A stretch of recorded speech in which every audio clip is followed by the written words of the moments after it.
আসসালামু আলাইকুম চতুর্থ শ্রেণীর শিক্ষার্থী বন্ধুরা, তোমাদেরকে দেখাবো আমি আজ ভাগ থেকে শুরু হবে আমাদের পড়া। দেখো, 500 ভাগ 25 সমান কত হয়? 20।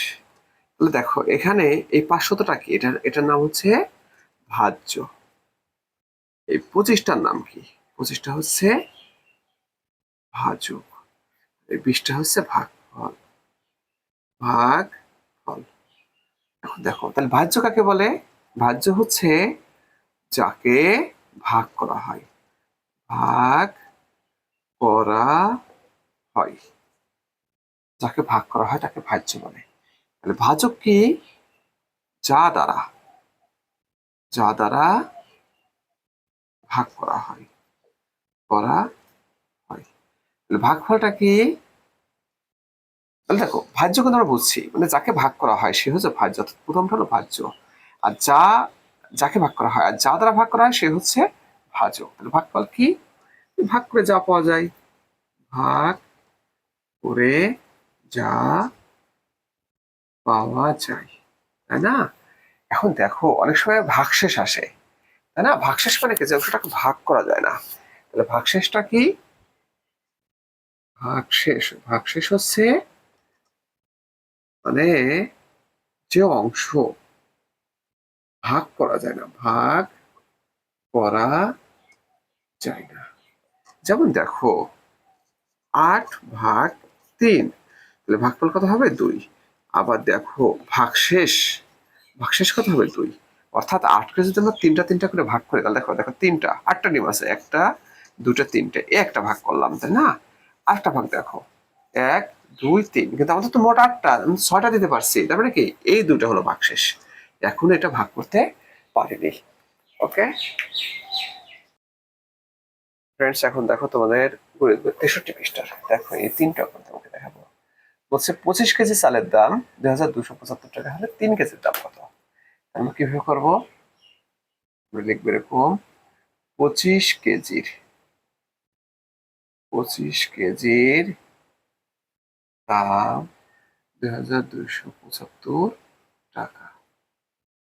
তাহলে অতএব 1 কেজির দাম অবশ্যই 25 ভাগের 1 ভাগ, 2275 ভাগ 25 টাকা। তাহলে আমরা ভাগটা দেখে কত হয়? 25 ভাগ 2275, তাহলে কত হবে?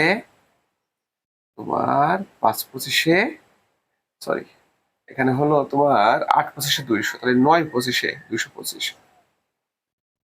এখানে 2 থাকে, আমি কেটে আনলাম এই 5, তাহলে 25 25। অর্থাৎ 1 কেজি চালের দাম হলো কত? 91 টাকা।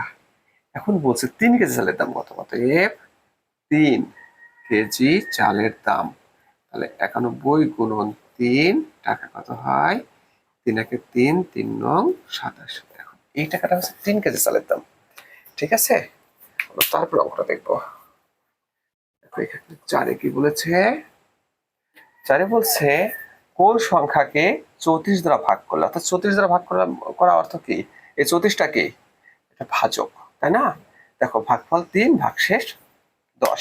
কোন সংখ্যাকে ভাগ করে, তো যাকে ভাগ করা হয় সে তো ভাজ্য, তাই না? আমরা লিখবো ভাজ্য সমান ভাজক গুণন ভাগফল যোগ ভাগশেষ। তাহলে এখানে আমাদের ভাজক কত? ভাজক দেওয়া আছে 34, গুণন ভাগফল কত আমাদের দেওয়া আছে 3, যোগ ভাগশেষ কত? 10। তার মধ্যে কত হয় দেখো, 3 4-এ 12, 2 হাতে 1, 3 থেকে 9 রেখে 10, যোগ 10 সমান 112।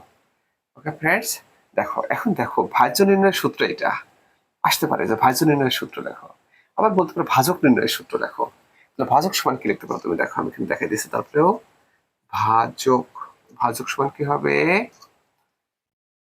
ভাজ্য বিয়োগ ভাগশেষ, ভাগ শেষ, ভাগফল, ভাগ, অর্থাৎ এটার সাথে বিয়োগ হবে, আর এই ভাগফলটা ভাগ হবে।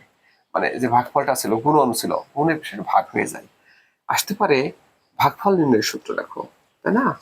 তাহলে ভাগফলটা কি হবে? দেখো একই সূত্র হবে, শুধু এই ভাজকটা এখানে চলে আসবে। ঠিক আছে, সূত্রটা কি হবে? ভাজ্য বিয়োগ ভাগশেষ। ভাগটা কি? ভাগ কি? ভাগ হলো ভাজক। ফ্রেন্ডস, আবার আসতে পারে ভাগশেষ নির্ণয়ের সূত্র। দেখো, ভাগশেষ, ভাগশেষ সমান কি হবে? তোমার ভাজ্য বিয়োগ ভাজক গুণন ভাগফল। ওকে, এটা ভাজ্য নির্ণয়ের সূত্র, এটা ভাজক, এটা ভাগফল, এটা ভাগশেষ। ফ্রেন্ডস, তারপর দেখো, দেখানো হচ্ছে, দেখে 3 নম্বর অঙ্ক দেখাবো। দেখো এখানে কি বলছে, 1 ডজন কমলার মূল্য 312 টাকা হলে 25টি কমলার মূল্য কত? তাহলে আমরা জানি 1 ডজন সমান 12টি। আমরা লিখবো এরকম, 12টির দাম কত? 312 টাকা। তাহলে একটির দাম কত? 312 ভাগ 12 টাকা কত হয়? 12 দুয়ে 24, 25, 26, 27, 28, 29, 30, 31, 7 থাকে তাই না? তাহলে 72। দেখো 6 × 72। তাহলে একটির যে দাম, 25টার দাম কত? অবশ্যই তার 25 গুণ হবে, অর্থাৎ 25টির দাম 26 গুণন 25 টাকা। গুণ করে দেখো, 26কে 25 দিয়ে, 5 6 30, 0 হাতে 3, 5 2 10 আর 3 13, 6 2 12, 2 হাতে 1, 2 2 4 5, তাই না? 0 5 650 টাকা। ফ্রেন্ডস, তারপর অবশ্য তোমাদের দেখাবো আমি এখন। দেখো তোমাদের বইয়ের 65 পৃষ্ঠা দেখাচ্ছি। এখানে বলছে 5 অঙ্কের ক্ষুদ্রতম সংখ্যাকে 100 দ্বারা ভাগ করলে ভাগফল কত হবে? দেখো 1 নম্বরটা দেখাই। 5 অঙ্কের ক্ষুদ্রতম সংখ্যা কত? 1-এর পিঠে 4টা শূন্য। এই 5 অঙ্কের ক্ষুদ্রতম সংখ্যাকে 100 দ্বারা ভাগ করতে বলছে, তাহলে ভাগ 100। তাহলে ভাগফল কত হয়? দেখো এখানে 2টা শূন্য, 1 2, এখানে 2 কাটো, কত থাকে? ভাগফল 100 থাকে। দেখো 100 কোথায় আছে? দেখো কতে আছে। এবার 2-এ বলছে 6573 ভাগ 100। এখানে ভাগশেষ কত? শোনো, এটা খুব সহজে বোঝা যায়। এখানে যতগুলো শূন্য থাকে, এখানে তত ঘর ভাগশেষ হবে, অর্থাৎ এই 2 ঘর ভাগশেষ হবে। ভাগশেষ কত? 73। এই দেখো কতে আছে, এই যে কতে আছে, দেখছ? 3-এ কি বলছে? 3-এ বলছে বলছে একটি গাণিতিক সমস্যার ভাজ্য ভাজক সমান হলে ভাগফল কত হবে? দেখো ভাজ্য আর ভাজক যদি সমান হয়, অর্থাৎ এই দেখো 15, ভাজ্য 15, সরি ভাজ্য এবং ভাজক, ভাজক 15, তাহলে ভাগশেষ কত? ভাগফল কত হয়? দেখো 1। আবার দেখো 78 ভাগ 78 সমান কত হবে? 1। অর্থাৎ ভাজ্য আর ভাজক যদি সমান হয়, তাহলে ভাগফল 1 হবে, যেটা হবে। ওইটা দেখো 625, তাহলে কি বলছে? 625 ভাগ ফাঁকা ঘর সমান কত হয়? 25। এখন দেখো আমাদের এখানে কি আছে? তোমার এটা হচ্ছে ভাজ্য, এটা ভাজক, এটা ভাগফল। তাহলে আমাদের ভাজক নেই, তাহলে ভাজক নির্ণয়ের সূত্র কি? ভাজক হচ্ছে তোমার ভাজ্য ভাগ ভাগফল। আমরা 625 দিয়ে, 625কে আমরা 25 দিয়ে ভাগ করি। এই দেখো তোমার 25 2-এ 50, 2 1 আমি কেটে আনলাম, এই 5 5 25-এ 125, অর্থাৎ এই ফাঁকা করে কত বসবে? 25 বসবে। ওকে, তারপর দেখো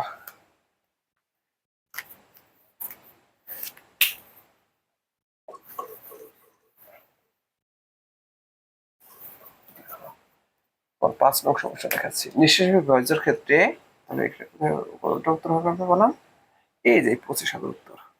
বলছে নিঃশেষে বিভাজ্যের ক্ষেত্রে ভাগশেষ কত হয়? ভাগশেষ 0 হবে, নিঃশেষে বিভাজ্য, তাতে কোনো ভাগশেষ থাকবে না।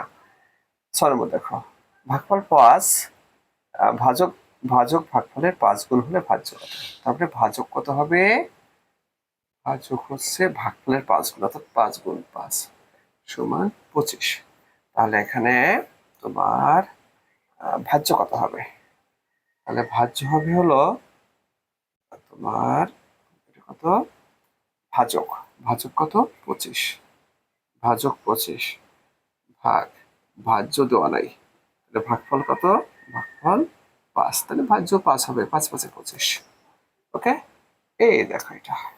তাই বলছে 340 কে কোন সংখ্যা দিয়ে ভাগ করলে ভাগফল কত হবে? তোমার 17 হবে। তাহলে তুমি 17 দিয়ে তুমি 340 কে ভাগ করে দেখো।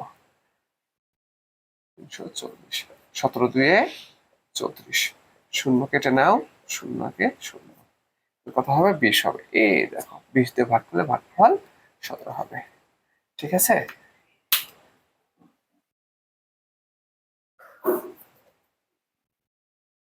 ফ্রেন্ডস, তারপরে দেখো 2 নম্বর অঙ্কটা দেখো, তোমাদের কি বলছে? ভাগশেষ না থাকলে ভাজ্য নির্ণয়ের সূত্র লেখো। কি কথা? তাহলে ভাগশেষ না থাকলে ভাজ্য নির্ণয়ের সূত্র লেখো। ভাজ্য সমান কি? ভাজক গুণন ভাগফল, ভাগ ফল, একই সূত্র, শুধু ভাগশেষ নাই তাই প্লাস ভাগশেষ দিলাম না, দিলেও হয়, ভাগশেষ শূন্য এখানে, তাই না? এখন বলছে 240 কে কোন সংখ্যা দিয়ে ভাগ করলে ভাগফল 12 হবে। তুমি 12 দিয়ে ভাগ করে দেখো।